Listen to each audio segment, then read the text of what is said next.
The galaxy watched, aghast, as humanity, stripped of its home, chose not to spare, but a vengeance so absolute it would forever reforge the very fabric of galactic warfare. Listen, my friend. I've lived 300 cycles, fought in dozens of wars across the spiral arm, commanded fleets that eclipsed suns. Crystal-skinned Val, hive-minded Zephyrians, I'd face them all. And in all that time, I, Fleet Commander Keith Varr of the Alary Empire, had never known fear. True fear, that cold, gripping dread that hollows your core? It was an emotion beneath a warrior of my rank. It was weakness. Then they arrived. The humans. They stood before the High Council like something ripped from a fever dream. Small. Soft-skinned. Pale, with no natural armor, no claws, no visible weapons integrated into their biology. Pitiful, really. Their voices, when they spoke, carried strange inflections, struggling against our translation matrix.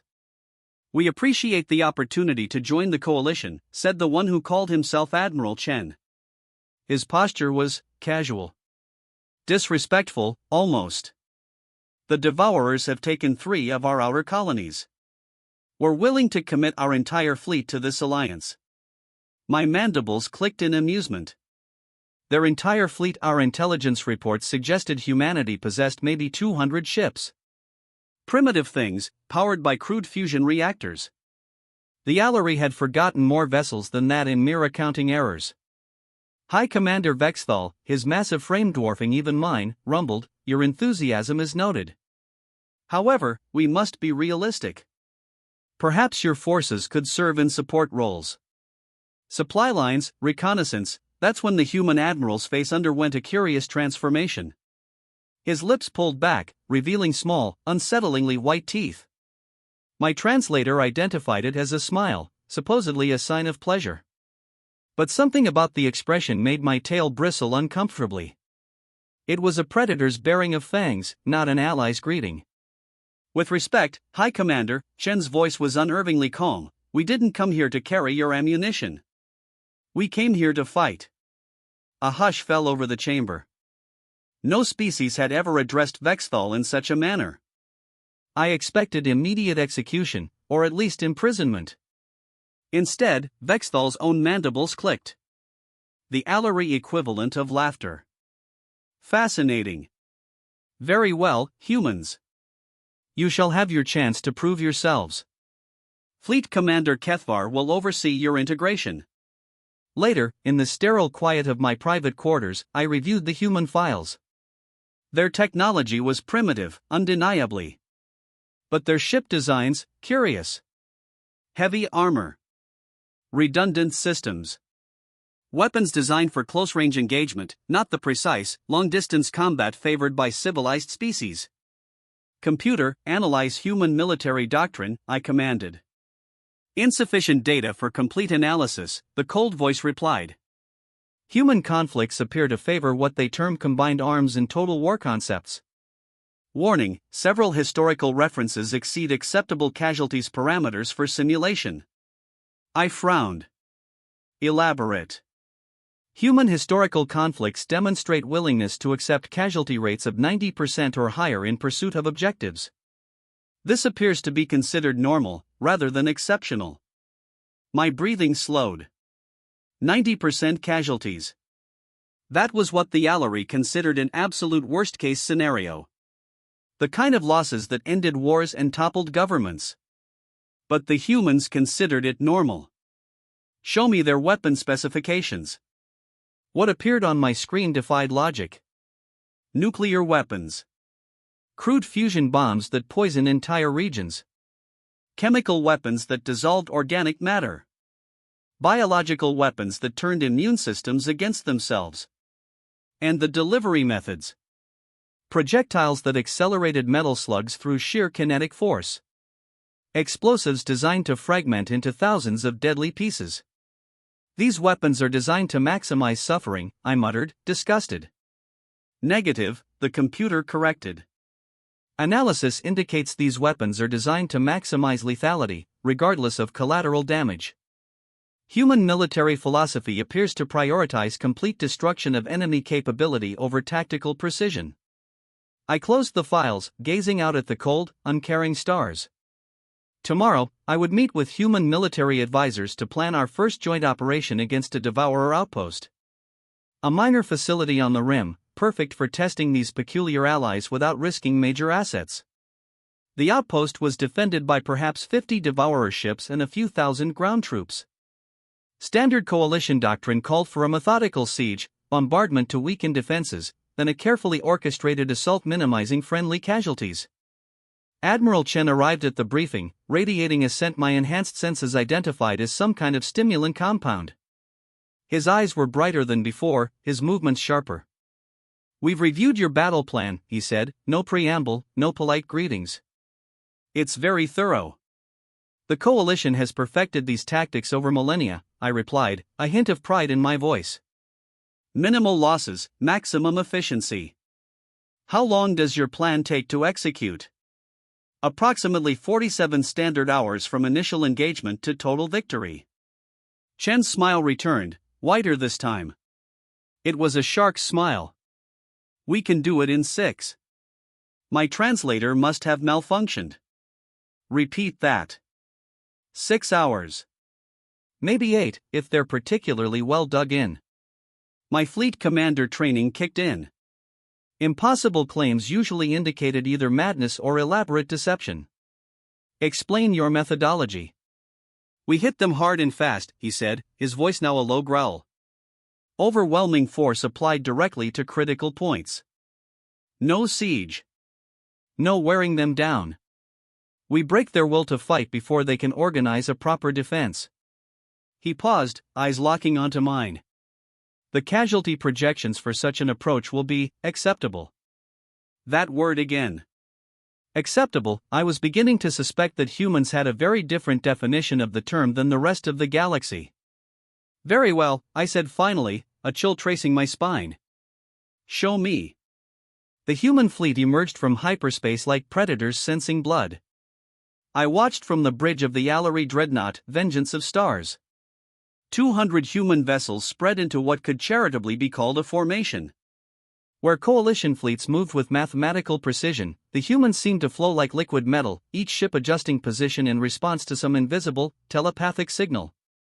"Fleet Commander," my communications officer reported, his voice tinged with surprise, "the humans are requesting permission to begin their assault." I checked my chronometer. They had been in system for exactly 7 minutes. "Tell them to wait for the bombardment phase to soften the target." "Sir," the officer continued, "Admiral Chen says, and I quote, we don't need softening. We need target designation." Through the view screen, I could see the Devourer outpost hanging in space like a metallic spider. Its defensive platforms were already powering up, energy signatures spiking, preparing for conventional siege warfare.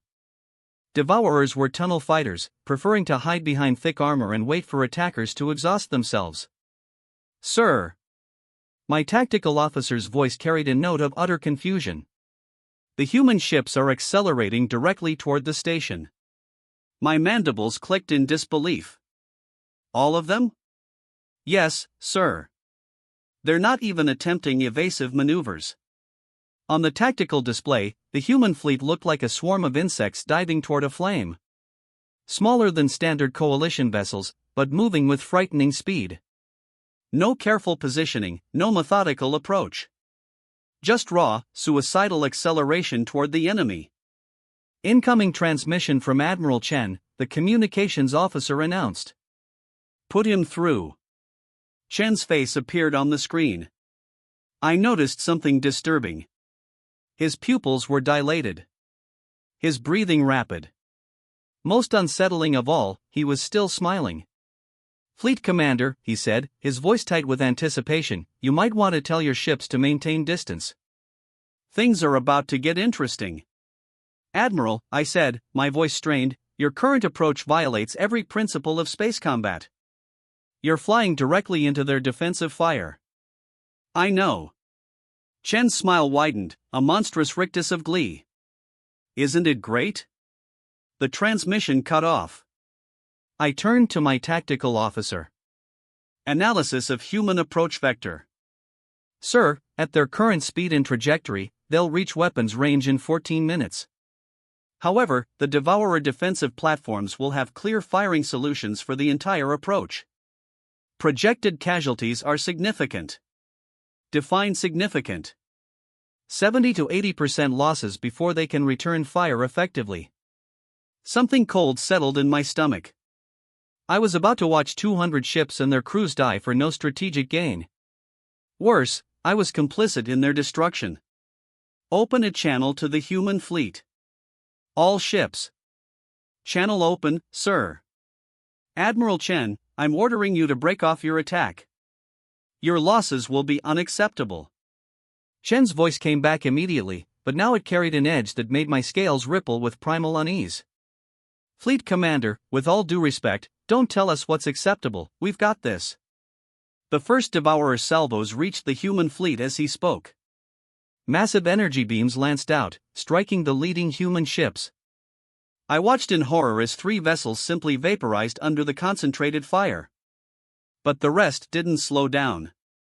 Sir, my tactical officer's voice was barely a whisper, the humans aren't taking evasive action. They're maintaining course and speed despite taking casualties. More ships died. A human destroyer took a direct hit that should have crippled it, but instead of falling out of formation, it accelerated, trailing atmosphere and debris like a dying star. Another ship, I think they called it a cruiser, lost its entire forward section, but continued firing with its remaining weapons. This is insanity, I muttered. Sir, the humans are entering their weapons range now. What happened next would haunt my dreams for the rest of my life. The human ships opened fire. Their weapons were nothing like coalition technology. Instead of clean energy beams or guided missiles, they unleashed storms of metal projectiles moving at significant fractions of light speed. The Devourer defensive platforms, designed to intercept sophisticated missiles and absorb energy weapons, had no defense against simple kinetic rounds fired in such overwhelming numbers. But it wasn't just the weapons that horrified me. It was the way the humans used them. A human frigate, its hull breached and venting atmosphere, rammed directly into a Devourer platform while firing every weapon it possessed. The explosion lit up the tactical display like a small star, taking out 3 defensive emplacements and clearing a path for the ships behind it. Did that ship just suicide into the enemy position? I asked, utterly bewildered. Confirmed, sir. And there's another one doing the same thing.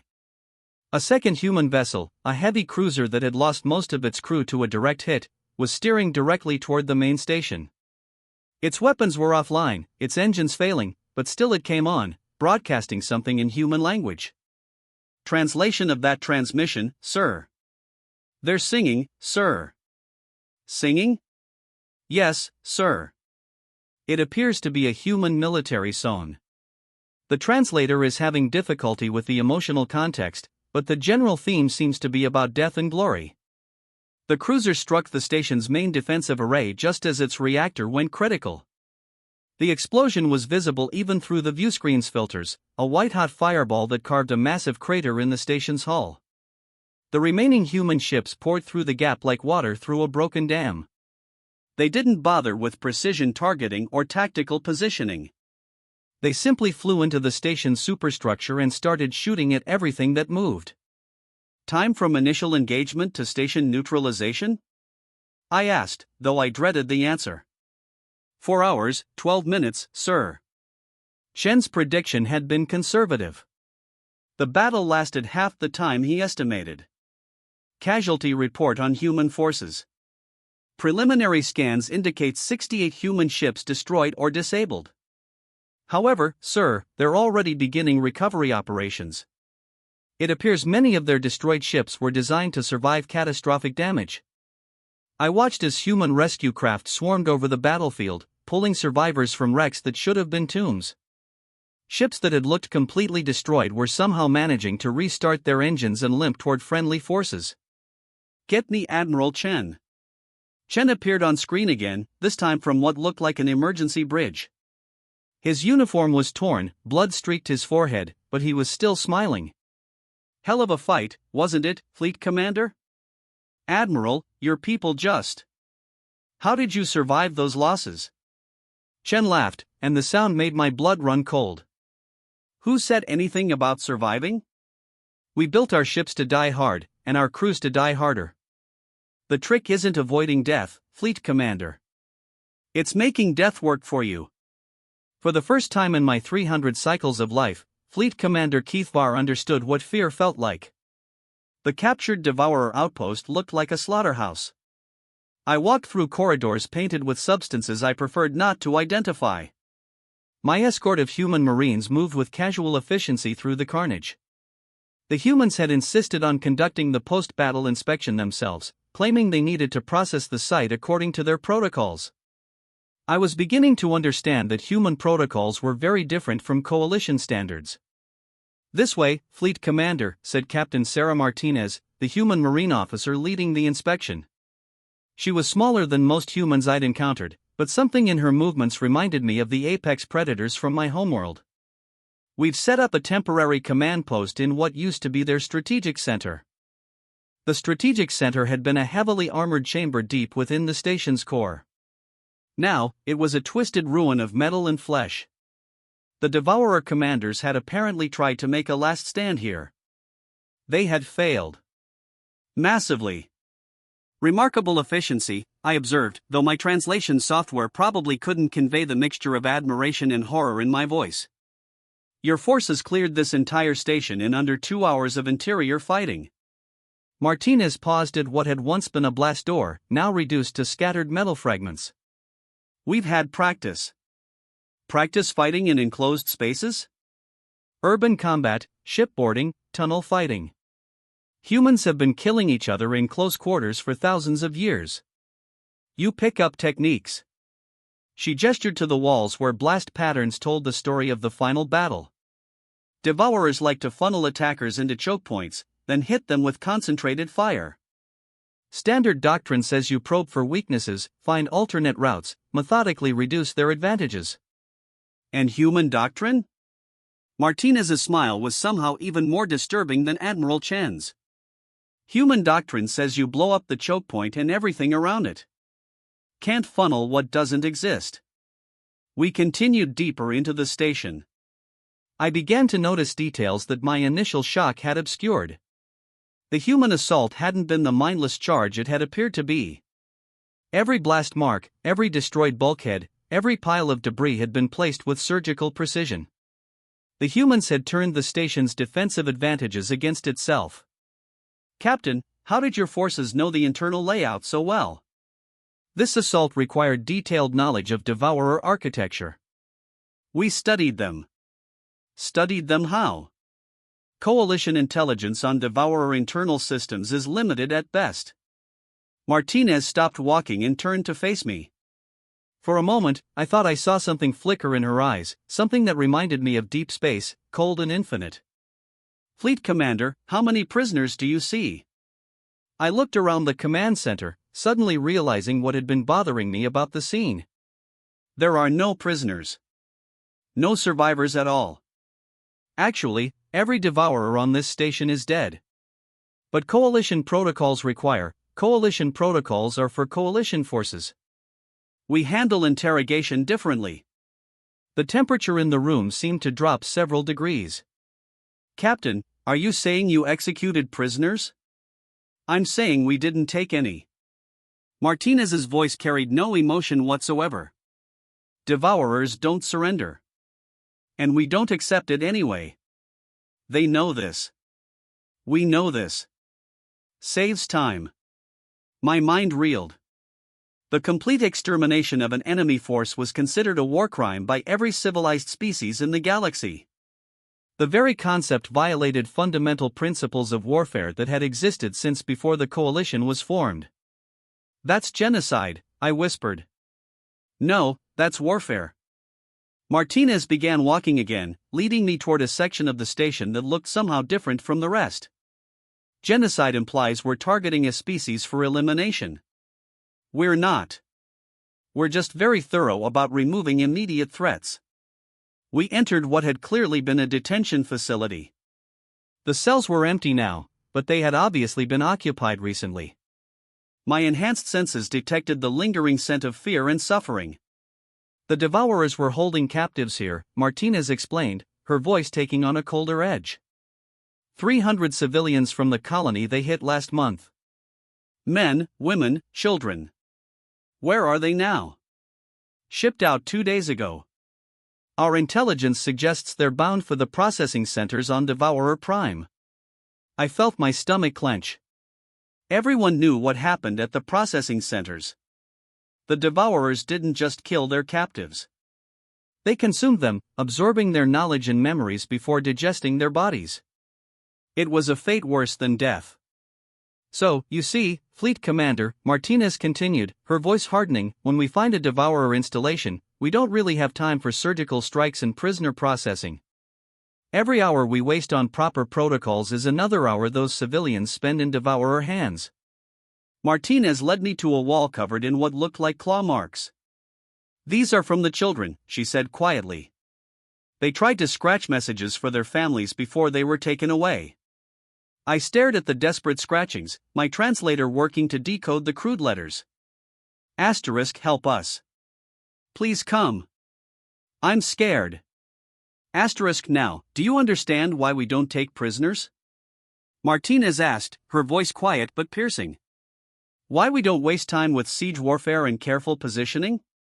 Every minute we spend being civilized is another minute someone's daughter spends in a Devourer feeding pit. But the cost, your own casualties, you said they were acceptable. That word again. Fleet Commander, Martinez turned to face me directly, and for the first time since the battle, I saw the true face of humanity. It wasn't cruel or sadistic. It was simply alien in a way that made my instincts scream warnings. Coalition doctrine is designed to minimize friendly losses while achieving strategic objectives. Human doctrine is designed to minimize enemy capability while accepting necessary costs. Necessary costs. We accept that some of us will die so that fewer of everyone else dies. We accept pain so that others don't have to. We accept becoming monsters so that monsters don't win. She gestured around the ruined station. This place tortured children for information, then fed them to creatures that digest consciousness itself. Every Devourer who dies here is one that won't do that again. Every human who died taking this station knew exactly what they were dying for. I realized I was trembling. Not from fear of the humans, though that was certainly present, but from the implications of what I was learning. How do you live with yourselves?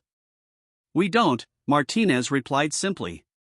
We just make sure we live long enough to finish the job. As we walked back toward the docking bay where Allery shuttles waited, I found myself studying my human escort with new eyes. They moved like predators, yes, but predators with purpose. Every human I passed carried themselves with the quiet confidence of creatures who had chosen their own damnation in service of something larger. Captain, one final question. Yes, sir. How many more stations like this do you plan to assault? Martinez paused at the airlock, considering the question. All of them, Fleet Commander. Every single one, until there are no Devourers left to feed on children. As my shuttle pulled away from the station, I watched through the viewport as human ships began their methodical dismantling of the facility. They weren't salvaging useful equipment or studying Devourer technology. They were simply erasing it from existence, piece by piece, until nothing remained but scattered debris. I was beginning to understand that this was what humans called mercy. 3 weeks after the station assault, I received an emergency transmission that changed everything I thought I knew about warfare. The Devourer counterattack had been swift and brutal. A fleet of 2,000 ships converging on the Coalition staging ground at Kepler Station. The human response had been immediate, and by all tactical reasoning, suicidal. Fleet Commander. Admiral Chen's voice came through subspace with the characteristic distortion of a ship moving at maximum hyperspace velocity. We're moving to intercept the Devourer fleet, approximately 40 million kilometers from Kepler Station. I nearly dropped my data pad. Admiral, our intelligence reports put their force strength at 50 times your fleet size. You cannot possibly engage them directly. We're not planning to win, Fleet Commander. We're planning to buy you time. The transmission ended, leaving me staring at static. Through my office viewport, I could see the massive coalition fleet still organizing itself in Kepler's outer orbit. 3,000 ships from 7 different species, the largest military force ever assembled. But they needed at least 6 more hours to coordinate their approach and establish proper battle formations. The humans were offering to die to buy them those 6 hours.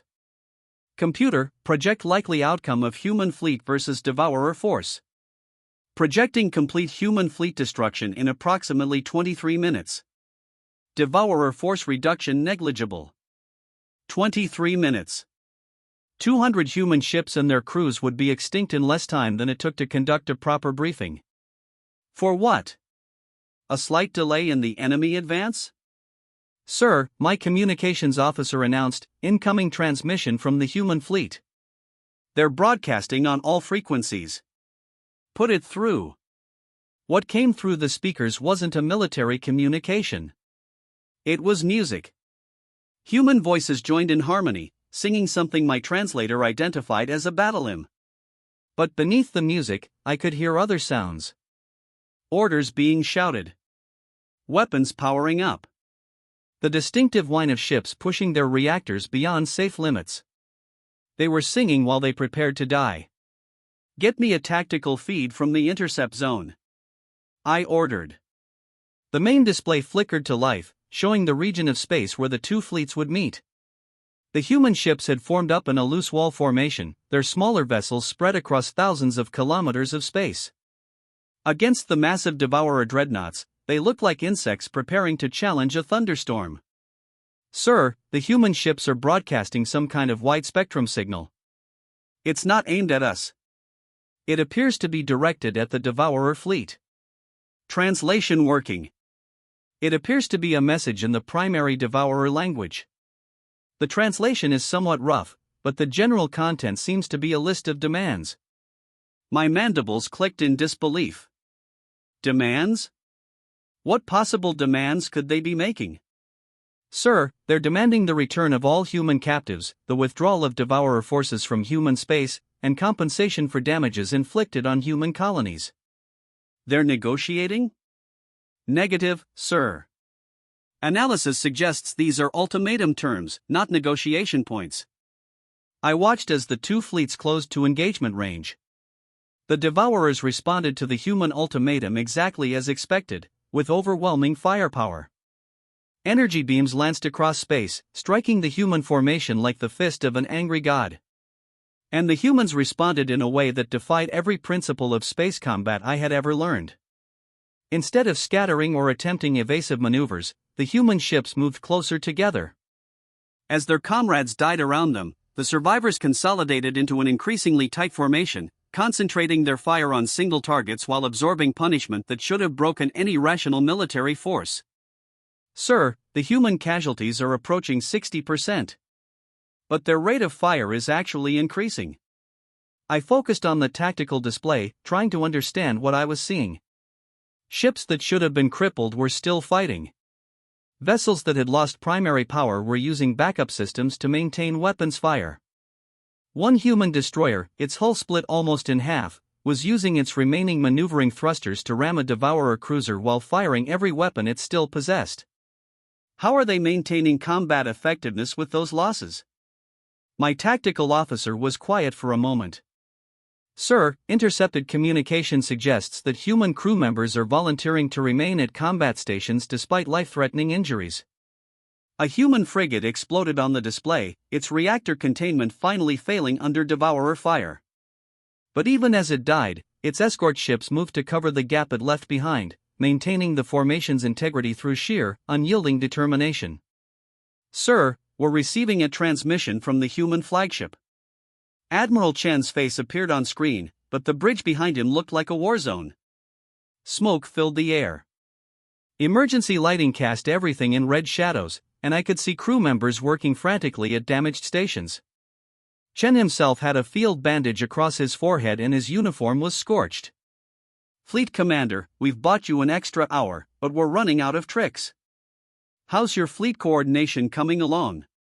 Admiral, your losses are catastrophic. You need to withdraw immediately. Chen's laugh was harsh, metallic. Fleet Commander, we knew what this was when we signed up. Just promise me something, when you hit those bastards, hit them hard. Make this worth it. Admiral, gotta go. We've got work to finish. The transmission cut off. I watched as the remaining human ships, perhaps 60 vessels out of the original 200, compressed into an even tighter formation. They were surrounded now, hopelessly outnumbered, their destruction inevitable. That's when they did something that would haunt every military analyst in coalition space for decades to come. The human ships linked their targeting systems and began firing in perfect coordination. Not just their primary weapons, but everything. Point defense systems. Mining charges. Even their life pods, rigged as improvised missiles. The concentrated firepower tore through a devourer battle group like a plasma torch through paper.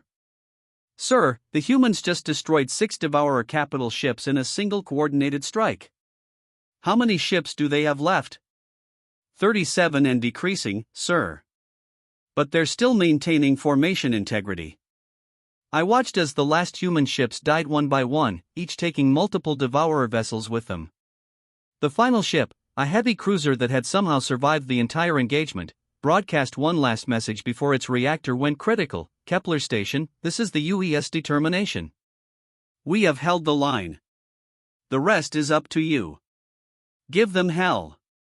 The explosion lit up the tactical display like a small sun, taking 3 more devourer ships with it.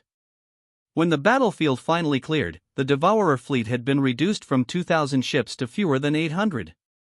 They had achieved their primary objective, reaching Kepler Station, but they had paid a price that no military analyst had thought possible. 200 human ships had inflicted 1,200 casualties on a vastly superior force. Sir, my communications officer reported quietly, we're receiving priority signals from all coalition fleet elements. They're requesting immediate engagement authorization. I looked at the tactical display where the battered devourer fleet was beginning to reform for their assault on Kepler Station. The humans had bought us our 6 hours, but more than that, they had bought us something else entirely. They had bought us rage. All fleets, this is Fleet Commander Keith Varr. You are authorized to engage the enemy with maximum prejudice. Make the human sacrifice count. As 3,000 coalition ships moved to attack, I found myself thinking about that last human transmission. Asterisk, give them hell. Asterisk, not defeat them, or protect the station, or any of the standard military objectives. Give them hell. I was beginning to understand that humans had a very specific definition of that phrase. And it involved making your enemies pay for every inch of space they claimed. The message reached us during the victory celebration on Kepler Station. Coalition forces had successfully repelled the Devourer attack, driving the enemy fleet back into deep space with heavy losses. Military commanders from 7 species were toasting their success when the emergency transmission arrived, from Earth itself. I was sharing a ceremonial drink with Admiral Chen, one of only 14 human officers who had survived the intercept battle, when the Admiral's aide approached with a data pad. Chen's face went white as he read the contents, then darker than I had ever seen it. It is done. Admiral Chen's voice, when he spoke, carried none of the warmth or humor that had characterized our previous interactions. It was the voice of winter given form. The Devourers hit Sol System 3 hours ago. So they got through our defenses? How many casualties? Earth's population was 8 billion. Chen's hands were shaking as he sat down his drink. Current population is estimated at 400 million. The celebration around us continued, but I felt as though the universe had suddenly become colder. Admiral, that's 7.6 billion dead. In a single attack. Men, women, children, elderly, everyone. Chen stood abruptly, his chair scraping against the floor. Excuse me, Fleet Commander. I need to contact what's left of my government. I watched the human admiral walk away, noting how the other humans in the room seemed to sense something wrong without being told. They began gravitating toward each other, forming small clusters that spoke in hushed tones. Within minutes, every human on the station knew. The change that came over them was immediate and terrifying. Fleet Commander, my aide approached cautiously. The humans are requesting an emergency meeting of the Coalition War Council.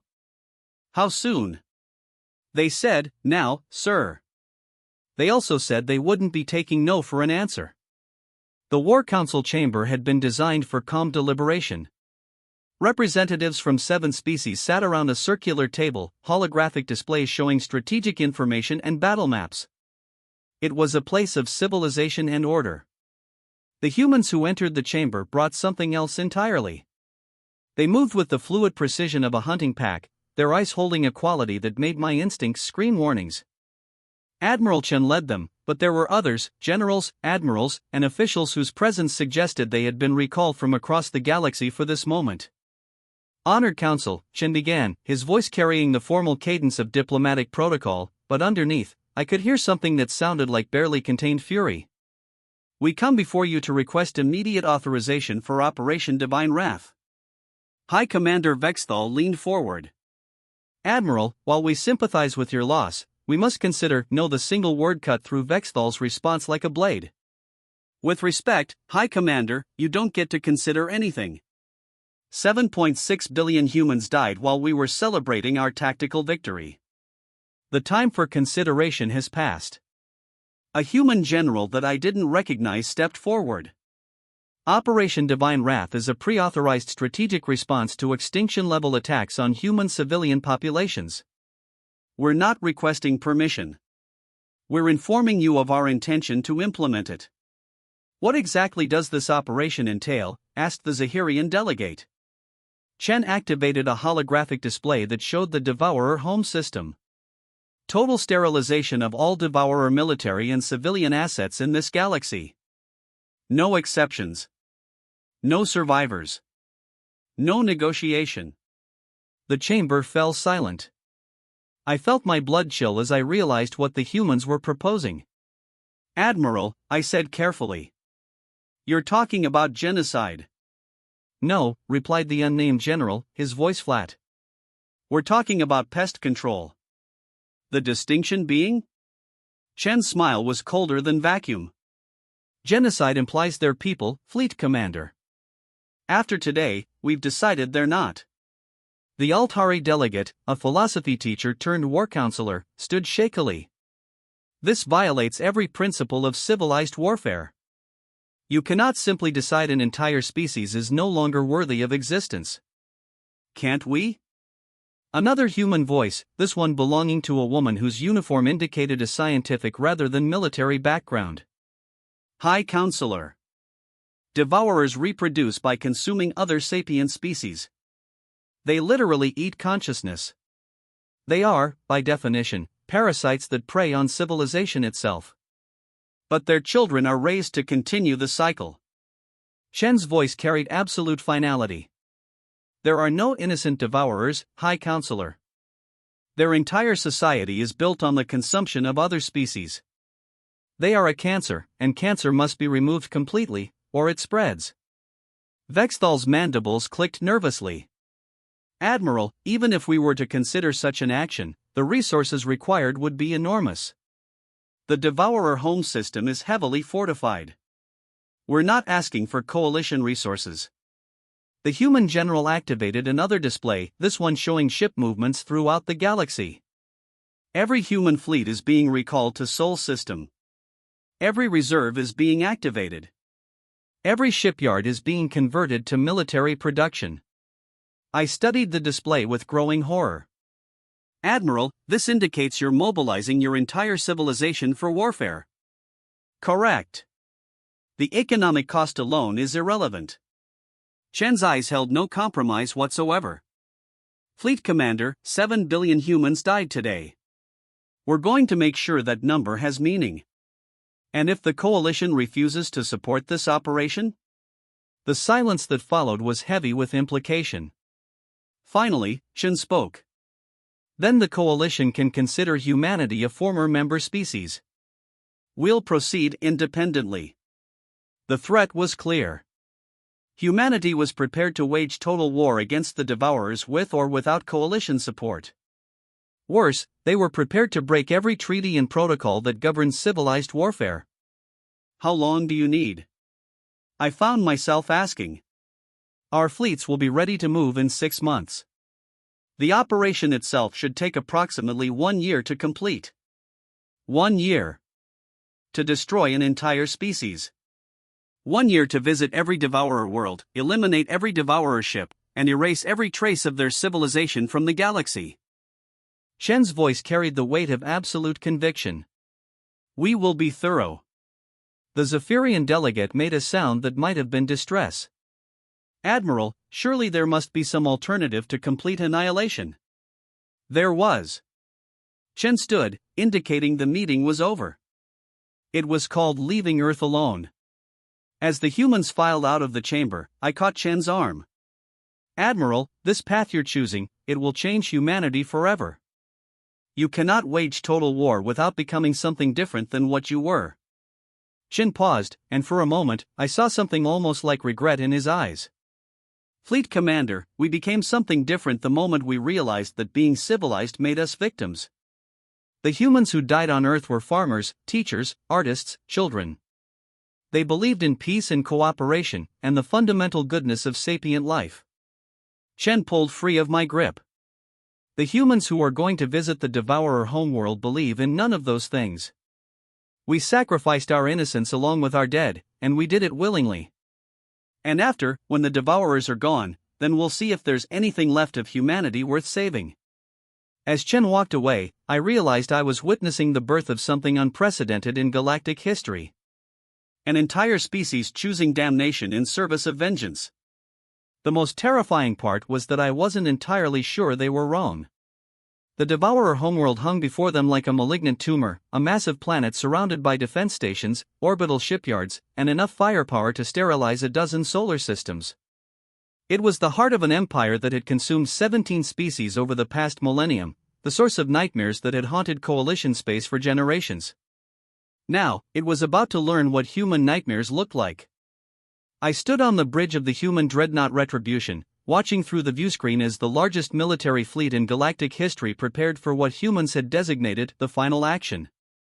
15,000 human vessels hung in space around me, from massive planet-killer dreadnoughts to small fighter craft whose sole purpose was to ensure nothing escaped the coming Holocaust. The humans had spent 11 months preparing for this moment. 11 months of total war mobilization, converting their entire civilization into a weapon pointed at a single target. The cost had been staggering.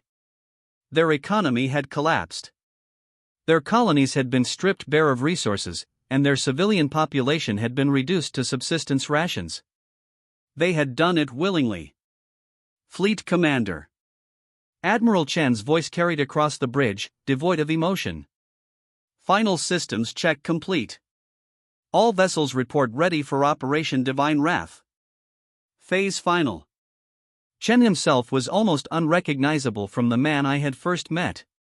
The humor was gone, replaced by something that reminded me of pictures I had seen of black holes, an absence so complete it warped everything around it. The Admiral's hair had gone completely gray. His face was gaunt from months of minimal sleep, and his eyes held the distant focus of someone who had stared too long into an abyss. Admiral, I said carefully, the Coalition Council is still willing to accept a negotiated settlement. The Devourers have indicated they would be willing to discuss terms. Chen's laugh was like broken glass. Fleet Commander, the Devourers indicated willingness to discuss terms because they're terrified. They've never faced an enemy that was willing to sacrifice everything for victory. But surely some accommodation. No, the word carried a finality that made the bridge temperature seem to drop. They had their chance to be reasonable. They chose to murder 7 billion civilians instead. Through the viewscreen, I could see the Devourer defensive formations. Thousands of ships arranged in perfect geometric patterns. Their weapons charged. Their crews prepared for what they believed would be another conventional battle. They had no concept of what was about to hit them. "Sir," the human tactical officer reported. "Devourer fleet is moving to intercept. They're maintaining standard defensive protocols." "Standard protocols," Chen mused. "They still think this is a war, don't they?" Chen turned to look at me directly, and I felt my heart skip a beat. There was something in the human's eyes that was worse than madness. It was the absolute sanity of someone who had accepted the unacceptable. Fleet Commander. War implies that both sides are trying to achieve political objectives through military means. This isn't a war. This is extermination. The first Devourer salvos reached the human fleet. Massive energy beams that should have crippled even their largest vessels. Instead, the beams struck ships that were designed not to survive, but to absorb punishment while dealing maximum damage in return. The human response was immediate and overwhelming. 15,000 ships opened fire simultaneously, but not with conventional weapons. The humans had spent 11 months developing new technologies, new strategies, new applications of force that violated every principle of civilized warfare. The first wave was conventional nuclear missiles, but in numbers that defied comprehension. Millions of warheads accelerated to significant fractions of light speed, overwhelming the Devourer point defense systems through sheer volume. The explosions lit up space like a new star being born. The second wave is worse, sir, my aide whispered, his voice trembling. The humans are deploying weapons that appear to be, he paused, consulting his readings, self-replicating. Chen nodded. Berserker probes. They consume enemy ships and use the raw materials to build more Berserker probes. We developed them specifically for this operation. That's a violation of the Synthetic Intelligence Accords. I protested, my voice cracking. The Accords were designed to prevent the creation of artificial life forms that could threaten galactic civilization. Chen's voice carried no emotion whatsoever. Since we're already ending galactic civilization as it currently exists, the Accords seem irrelevant. I watched in horror as the Berserker probe spread through the Devourer fleet like a technological plague. Each probe that reached an enemy ship consumed it completely, then split into 3 new probes that sought out additional targets. Within minutes, the outer defensive perimeter was simply gone, converted into more weapons. Fleet Commander Chen, came a transmission from the Devourer flagship. We request immediate ceasefire negotiations. Chen's response was broadcast on all frequencies, ensuring every Devourer in the system could hear it. Devourer Command, this is Admiral Chen of the Human Extermination Fleet. You have 30 seconds to begin evacuation of all civilian populations on your homeworld. After that time, we will consider any remaining life forms to be legitimate military targets. Admiral, surely you cannot be serious. Our civilian population numbers in the billions. So did ours. Chen cut the transmission and turned to his weapons officer. Begin planetary bombardment in 30 seconds. Sir, I said desperately, there must be another way. Surely some form of justice that doesn't require the extinction of an entire species. Chen was quiet for a long moment, studying the readings that showed human forces overrunning the Devourer fleet with mechanical efficiency. When he spoke, his voice carried the weight of absolute conviction. Fleet Commander. Justice would be bringing back the 7 billion humans who died while they slept. Justice would be returning the children who were fed to Devourer processing centers. Justice would be restoring the civilizations that the Devourers consumed over the past 1,000 years. He gestured toward the view screen where human ships were systematically destroying every Devourer vessel that crossed their path. Since we cannot have justice, we will settle for certainty. The certainty that this will never happen again. The planetary bombardment began exactly 30 seconds after the warning ended. But this wasn't the precise targeting of military assets that coalition doctrine demanded. This was the systematic sterilization of an entire world. Kinetic impactors struck the surface with the force of nuclear weapons, cracking continents and boiling oceans. Biological weapons designed to consume organic matter spread across the remaining landmasses. Finally, when nothing remained but barren rock, the humans deployed something they called molecular disassemblers, devices that reduced matter to its component atoms. Fleet Commander, reported the tactical officer.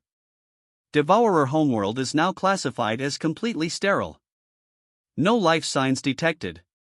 Civilian casualties estimated at 14 billion confirmed dead, sir. Chen nodded as though discussing minor logistics. Acceptable. Begin systematic sterilization of secondary colonies. I want every Devourer world reduced to baseline matter within 72 hours. I found myself staring at the human admiral with a mixture of awe and terror. Admiral, you've just ordered the deaths of over 50 billion sapient beings. Yes. How can you live with that? Chen was quiet for several moments, watching as human fleets dispersed throughout the system to begin their systematic destruction of devourer civilization. When he finally spoke, his voice carried a weariness that seemed to encompass the weight of worlds. Fleet Commander, every morning I wake up and remember 7 billion humans who will never wake up again. Every decision I make is measured against their silence. Every devourer who dies today is one who will never consume another child. He turned away from the view screen, his shoulders carrying burdens that no single being should bear. You ask how I can live with this? The answer is simple. I can't. But I can die with it, and I can make sure that when I do, I take every single one of these monsters with me. As I watched the systematic annihilation of an entire species, I realized I was witnessing something unprecedented in galactic history, the birth of a new kind of warfare, one where moral considerations were secondary to absolute victory. The humans had discovered something that other species had spent millennia trying to avoid. Sometimes, to defeat monsters, you had to become something worse than they were. 6 months after the extinction of the Devourers, I found myself standing in what had once been Central Park in the ruins of New York City. The memorial stretched for kilometers in every direction. 7 billion individual markers, each one representing a human life lost in what the survivors simply called the day. The human who walked beside me bore little resemblance to the Admiral Chun I had first met. This man was thinner, grayer, carrying himself with the careful movements of someone who had pushed his body beyond its limits and never quite recovered. But his eyes, those eyes that had once held humor and warmth, now carried something that I had learned to recognize as the mark of those who had stared into the abyss and chosen to leap. Fleet Commander, Chen said quietly, his voice barely audible above the wind that stirred through the memorial gardens. Thank you for coming to Earth. I know it wasn't easy to see this. I looked around at the devastated landscape that stretched beyond the memorial. The Devourer attack had left most of Earth's surface uninhabitable, forcing the survivors into underground cities and orbital habitats. The planet that had once held 8 billion humans now supported barely 400 million, and would likely never recover its former glory. Admiral, I needed to understand. The Coalition Council is struggling with how to integrate humanity back into galactic civilization. Chen's laugh was bitter. You mean they're trying to figure out how to contain us? Can you blame them? The question hung in the air between us like a physical presence.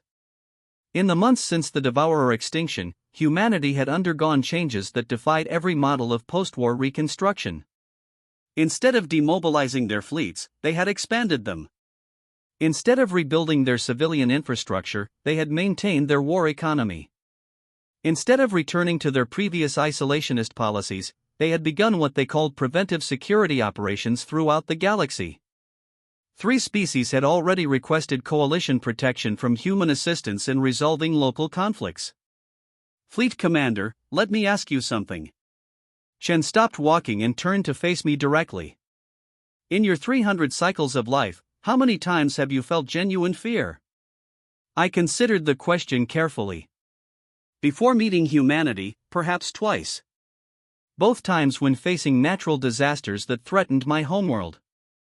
And after meeting us, every day for the past year. Chen nodded as though this confirmed something he had already known. Do you know why you're afraid of us, Fleet Commander? Because you're capable of genocide without hesitation? Because you can make moral choices that other species would consider impossible? Because you've demonstrated that you're willing to sacrifice everything, including your own souls, to achieve your objectives? He paused, his gaze sweeping over the endless rows of markers. All true, I suppose. But none of that is why you're really afraid. We continued walking through the memorial, passing sections dedicated to different categories of victims: children, elderly, artists, scientists, philosophers, all reduced to names on markers that stretched beyond the horizon. You're afraid, Chen continued, his voice carrying the weight of centuries of human conflict, because you've realized that everything you thought you knew about warfare was wrong.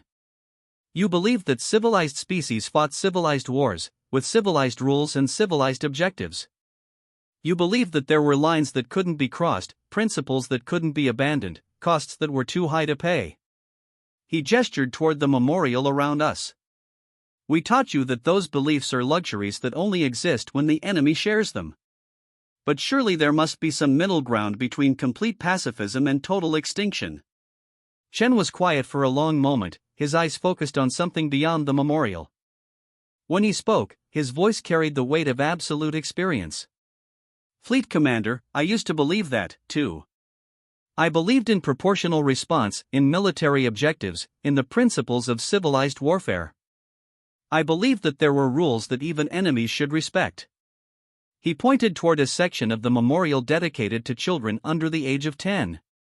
The devourers fed those children to their young while they were still alive. They consumed their consciousness slowly, savoring their terror and pain. They did this not for survival, not for military advantage, but because they enjoyed it.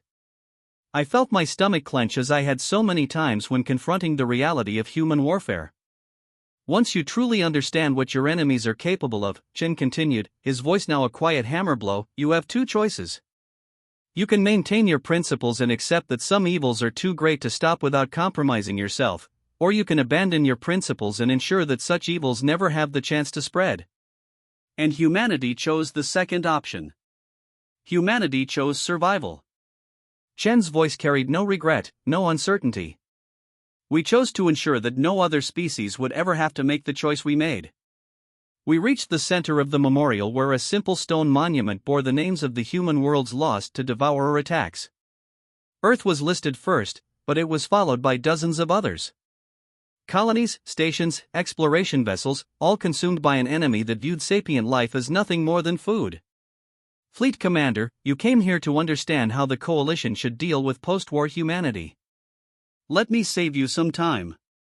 Chen turned to face me directly, and I saw in his eyes the same cold certainty that had characterized the final battle. Humanity is no longer the species you first encountered. We have become something new, something designed specifically to ensure that creatures like the Devourers can never threaten galactic civilization again. We are what you might call a permanent solution to a permanent problem. He held my gaze. And if the Coalition cannot accept this new humanity, then the Coalition will discover that we learned more from our enemies than just how to fight them. Chen's smile was colder than the vacuum between stars. We learned that sometimes the only way to preserve civilization is to become its ultimate threat. As we walked back toward the landing zone where my shuttle waited, I found myself processing the implications of what I had learned. Humanity had not simply won a war. They had transformed themselves into something that made war obsolete. Not through peace, but through becoming so terrifyingly effective at warfare that potential enemies would choose submission over conflict. Admiral, one final question. Of course. Do you regret what humanity has become? Chen paused at the shuttle's boarding ramp, considering the question with the same careful attention he had given every decision over the past year. Fleet Commander, I regret that we were forced to become this. I regret that the galaxy contained creatures so evil that someone had to become worse to stop them. I regret that my species had to sacrifice its innocence to preserve everyone else's lives. He looked back toward the memorial where 7 billion markers stood, a testament to the price of maintaining principles in an unprincipled universe. But I do not regret that we succeeded. And I will not apologize for ensuring that it never happens again. As my shuttle lifted off from the devastated surface of Earth, I found myself thinking about my report to the Coalition Council. How could I explain that humanity had not simply survived their encounter with ultimate evil, but had absorbed it, transformed it, and made it into a weapon for protecting others? How could I make them understand that these humans were now what stood between civilization and the darkness that existed beyond it? Most importantly, how could I convince them that this was not something to fear, but something to be grateful for? Looking down at the memorial that stretched across the horizon, I realized that humanity had answered the galaxy's oldest question: what do you do when faced with absolute evil? You become something absolutely good at destroying it. For the first time since meeting humanity, Fleet Commander Keith Varr found himself grateful for their existence. The galaxy was a safer place because humans were willing to be the monsters that kept worse monsters away. Even if that meant no one could ever sleep quite soundly again, knowing what gentle creatures could become when pushed beyond their limits.